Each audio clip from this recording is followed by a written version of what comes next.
extra points last week. Yeah. 12 missed extra points. Do you like moving back the extra point, and is this fun for you? It's extremely fun because what happens is it puts a premium on teams really investing in their specialists. See, when they moved the field goal up 5 yards, it allowed bad kickers to really exist because now all they had to do was kick the ball flat. So you can't tell who's a great kicker like Tucker. Moving kickoffs. Kickoffs. Right. I'm sorry, kickoffs, right? Because what happens is now you can't differentiate between who's good and who's bad because everybody kicks the ball in the end zone. But you don't notice some guys kick the ball in the end zone that has height. Some guys just kick it flat because they know if they kick it deep enough, the returner won't even attempt to take it out. That's why I love when the weather gets cold like it is now because now the ball doesn't travel as far. You can see who really has a strong leg and who don't. And you can see just like a great quarterback, Jay Cutler last week, not saying he's great, but you see him, guys like Tom Brady, they can cut through the wind. So you can really value arm strength because what happens is when it's windy outside, you see some teams, they start throwing the ball horizontally. They don't really push the ball down the field, but some guys have those all-weather arms.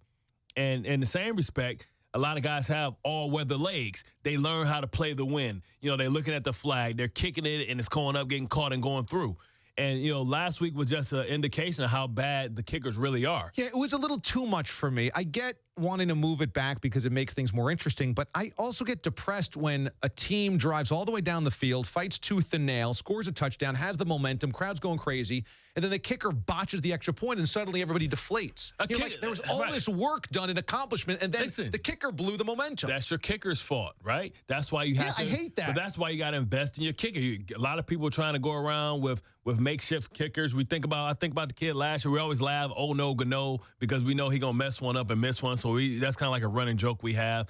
I forget the kid from Jacksonville last year that missed a bunch of them. You look at the kid at Tampa Bay. They spent a second-round draft pick on this kid. Outrageous. And he can't hit a field goal. Well, his preseason was a disaster. And look at him now. He's the only person that feels good because now they can't just talk about me.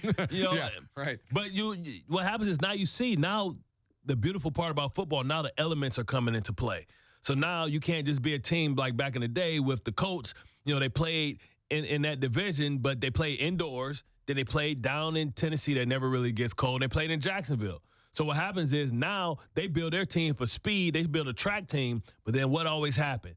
They always had a collision course with the New England Patriots. And they had to go outside and they had to get uncomfortable. That's what I love about that because now it's about working the mind and being able to really block out the cold weather and the elements and say, no matter what the circumstances are, we're going to get it done. And you see the teams, we always used to laugh, right? When Tampa Bay used to come up and go to Philadelphia, right? Because they was all in their nice little comfort zone. They got sunscreen on all year long. Then they come up there and they play man football, and now it's a problem, and now they couldn't operate. So this was the best part of the year for me because now we're going to see the all-weather teams. What you need in November, December, you need a great defense, and you got to pack a running game.